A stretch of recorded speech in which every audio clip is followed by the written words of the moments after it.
Salut à tous, bienvenue pour cette nouvelle vidéo. Eh bien, la deuxième ronde du championnat du monde qui oppose Magnus Carlsen, le champion du monde en titre, à Jan Nepomniachtchi, le russe, qui a gagné le tournoi des candidats, donc qui est son challenger.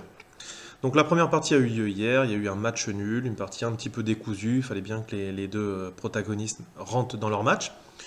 Aujourd'hui, c'était Magnus Carlsen qui avait les blancs, et puis on allait essayer de voir comment il allait continuer, sur quel débat théorique on allait lancer ce championnat du monde avec les blancs pour Carlsen. Un demi, donc sur 14 parties, c'est parti. D4. Donc voilà, peut-être que le débat théorique va être sur D4. En tous les cas, on a eu une espagnole hier. Ici, on a une indienne. C4, donc c'est classique. On vient contre-attaquer le centre avec C4, vu que E4 n'est plus possible, c'est la raison pour laquelle on joue d'ailleurs cavalier F6. Et également, lorsqu'on joue D4, D5, on veut également empêcher E4. E6, cavalier F3. Alors ça, on les appelle les anti-Nimzo indiennes, parce que sur cavalier C3, on peut avoir fou B4 ici. Voilà, je vous montre. Sur cavalier C3, fou B4, et puis là on rentre dans des débats, on va dire, du siècle dernier. Ça pourra revenir un jour. Maintenant, de toute façon, on a des trucs un petit peu similaires avec la Ragozine, etc. Mais cavalier F3, D5, G3. Et là, on s'oriente plutôt sur une catalane. Voilà. Quand on a le fianchetto ici, on va avoir une catalane. Donc, le pion ici, il ne faut pas avoir peur de le laisser, entre guillemets, parce que de toute façon, les noirs vont pas être en capacité de le garder. Et c'est ça qu'il faut bien comprendre dans, d'une manière générale, le gambit dame accepté ou la catalane. C'est-à-dire que le cavalier va pouvoir revenir sur cavalier E5 et ensuite sur C4 également ce cavalier. Et puis, mine de rien, on a retiré un pion de la grande diagonale, donc du coup, il y a toujours des tactiques. Ici, on continue par fou G2. Et puis si par exemple les noirs essayent de garder le pion, ici, de toute façon, il va y avoir des attaques avec A4 sur le côté. On en reparlera un petit peu tout à l'heure. Donc fou E7. Fou E7. Donc quand on a la catalane avec le fou en E7, on dit que c'est une catalane fermée. Fou G2, petit roc. D prend C4. Donc Yann accepte le défi. Il va prendre en C4. Ça fait un pion. Et vous allez voir que, bon, normalement, on est censé le récupérer. Et ça va peut-être pas se passer tout à fait comme Magnus Carlsen le voulait. En tous les cas, s'il est arrivé dans cette position, c'est qu'ils avaient travaillé. Cette position, c'est pas la première fois que ça arrive. Dans les bases de données, il y en a plein, il n'y a pas de problème sur Dame C2. Alors ensuite, ici, on a surtout A6. Et finalement, eh bien, c'est Yann qui commence déjà par B5. Voilà, plutôt que A6. C'est un peu moins, mais on va pouvoir transposer.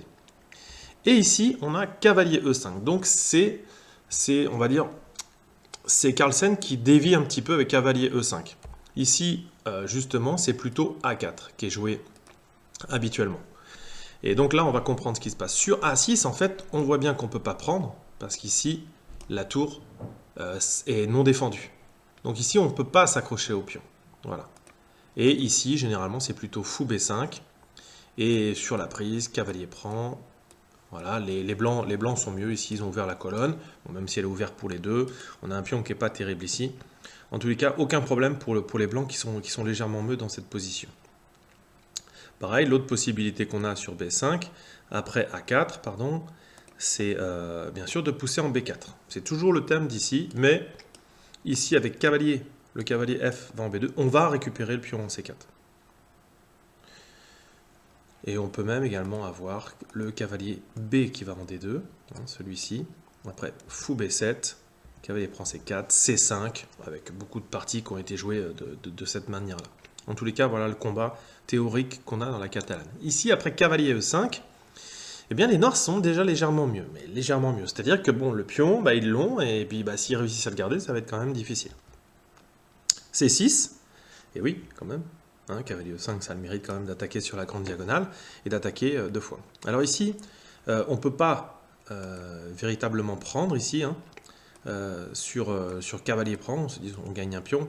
Non, parce que sur cavalier prend, fou prend, tour B8. Voilà. En fait, il n'y a eu qu'un échange, le fou va pas être terrible, et puis finalement, on a réussi à garder notre pion ici. Donc, c'est pas possible. Il faut jouer plutôt avec la contre-attaque avec A4.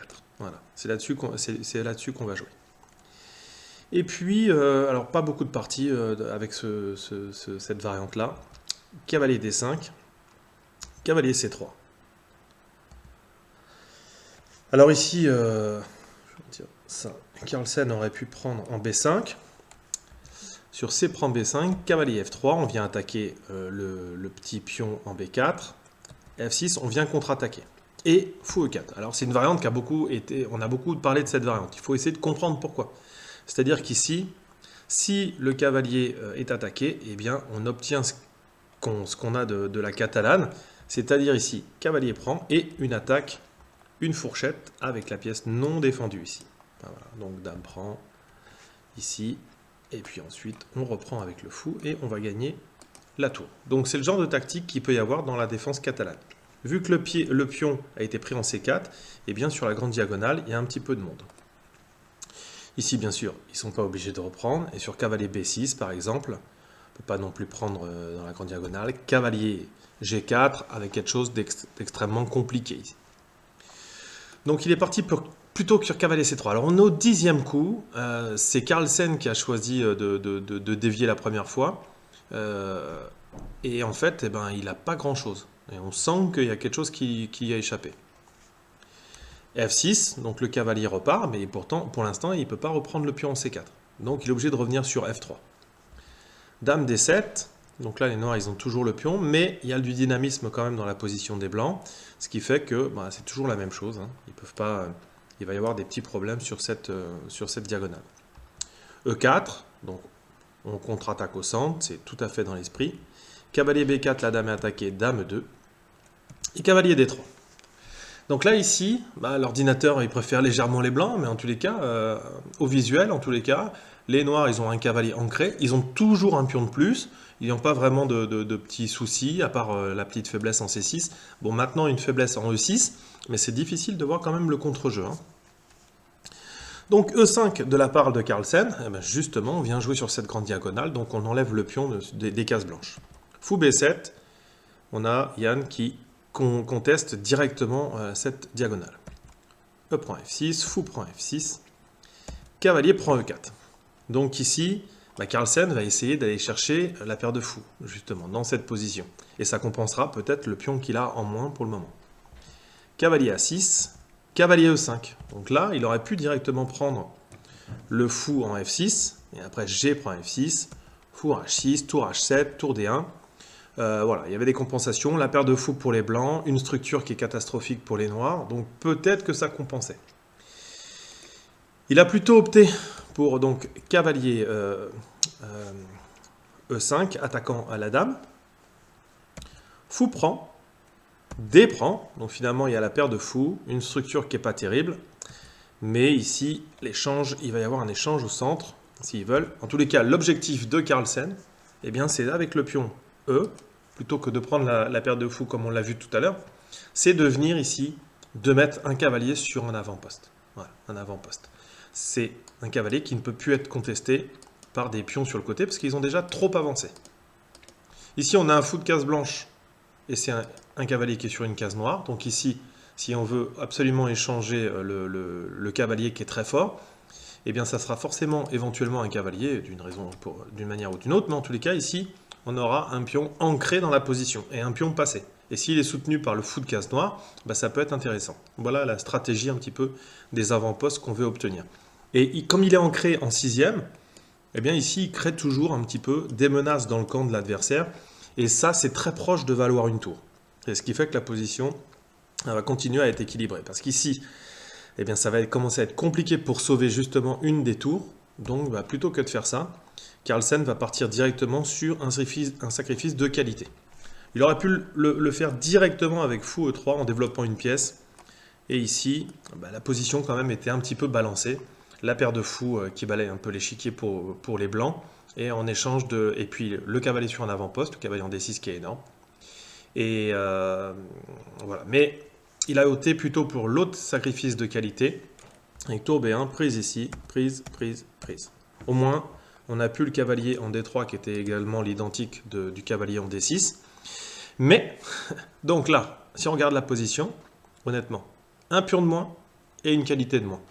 Alors peut-être qu'il y a un cavalier qui est énorme, on ne peut pas bouger C6, etc. Sinon il y a un échange, ok, mais il faut les trouver les compensations. D'ailleurs, quand même, honnêtement, là, je pense que les noirs sont légèrement mieux. Mais entre légèrement mieux et être gagnant, c'est autre chose. Hein. Sur des positions très compliquées. Tour A va en B8. Donc là, Carlsen, Yann qui a un petit peu d'avantage à la pendule, quand même. Tour D1. Fou à 8. Donc voilà, on vient défendre le fou et on commence à ouvrir sur les colonnes, la colonne B. Laisser le passage, en tous les cas, l'action de la pièce. Fou E4. Alors ici, pareil, j'ai entendu, moi j'ai pas mal de collègues qui me disent pourquoi il n'a pas pris le pion. Effectivement, ici, il y a une découverte, on se dit, bah, il prend le pion. Bah, c'est pas si clair parce qu'il fallait calculer quand même une variante qui est absolument magique, j'adore. C'est tour F2 ici. Effectivement, les noirs, ils ont gagné la qualité. Donc s'il la redonne avec les intérêts, bah, ça peut être très compliqué. Alors ici, on ne comprend pas trop ce qui se passe. Mais sur la prise, pardon, si on prend par exemple avec la dame ici, bah, bien sûr, échec intermédiaire. Voilà. Et sur la prise du roi, dame F7, échec, et là du coup on va pouvoir récupérer le cavalier. Un roi G1, prend B5, fois 8, tour prend, apprend, et on se retrouve dans cette position difficile, parce qu'il y a égalité peut-être matérielle, mais les pions blancs ça va être compliqué. Et est-ce que Carlsen avait calculé jusque-là? C'était difficile de voir la position qui en résultait. Peut-être qu'aussi Carlsen voulait peut-être plus, je ne sais pas. En tous les cas, ici, c'était pas si simple.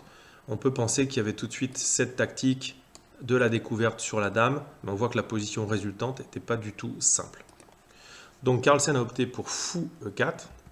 D'ailleurs, ici, on a une dizaine de minutes de réflexion. Donc voilà, donc je pense quand même qu'il a bien sûr vu cavalier B5, c'est clair, mais je pense que la position ne lui plaisait pas. Donc là, ici, Carlsen a préféré fou E4. Et là, c'est intéressant parce que ça crée quand même des conditions tactiques. Sur fou prend, pion prend, pardon, ici, on a fou prend H7. Roi prend, dame H5, roi G8 et tour D4. Et ici, la défense, elle n'est pas facile à trouver parce qu'ici, il va y avoir tour H4 et les noirs sont obligés de sacrifier la dame ici, dans cette position, voilà, pour parer le mat. Voilà. Et ça, Nepomniachtchi, bien sûr, l'a vu, et il ne voulait pas ça. Donc c'est très intéressant pour comprendre le coup d'après de Yann, que beaucoup n'ont pas compris. Il vient jouer ici, donner le pion, pour éviter fou prend H7. Parce que si il y a une prise du pion ici, il peut prendre en A4, parce que maintenant, fou prend H7, prise, dame prend, avec la même variante, ne fonctionne plus, à cause de tour B1. Le pion ne gêne plus ici. Voilà. Donc du coup, ici, la combinaison ne fonctionnait plus. Même si, au final, plutôt que C3, il fallait jouer Dame E7. Voilà, Dame E7. Alors, il y a beaucoup qui disaient, il n'a pas trouvé, mais la position extrêmement compliquée. Extrêmement compliquée. Et ils sont partis sur les sacrifices sur H7, etc.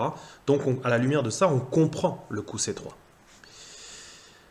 Carlsen est plutôt parti sur Dame C2, il préfère de toute façon il va récupérer ce pion là.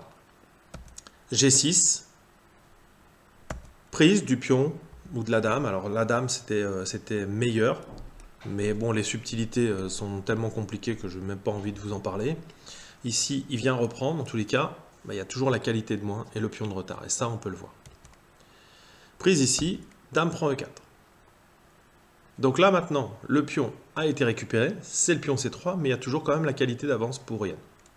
Mais l'avantage quand même est c'est un petit peu évaporé, parce que le cavalier en D6 vaut une tour.